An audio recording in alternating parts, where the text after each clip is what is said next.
Today I get to go in a hot lap ride on this brand new 2019 Aston Martin Vantage. There's going to be some insane accelerations, some high top speeds, and some wonderful engine exhaust notes. But before we get too far into the video and hop into this car for a ride, let's talk about some of the performance aspects and other features on the new Vantage, for those of you who haven't seen my full review of it. The Vantage is powered by a 4-liter twin turbocharged V8 engine with 503 horsepower, so it should be good for 0 to 60 in around 3.6 seconds, which definitely sounds like a lot of fun. Now, I rode in the Aston Martin DB11 V12 a couple months ago, and I was pretty impressed with the car. I a little bit suspect the new Vantage is going to be a little bit less luxurious and a little bit less powerful and fast, but a lot more fun because of the shortened wheelbase. But let's hop in and find out.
Does it? No, baby, no.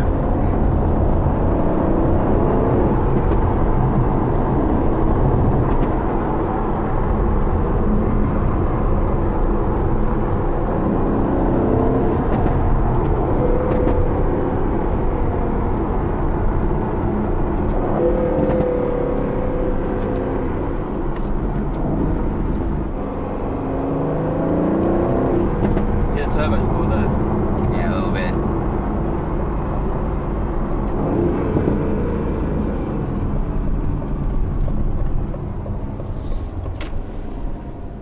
Alright guys, there you have my full ride in this Aston Martin Vantage. If you enjoyed the video, make sure to give it a thumbs up, comment below, and go ahead and check out my channel because I've got a ton of exotic supercar and hypercar reviews up. So remember to subscribe, and thanks for watching.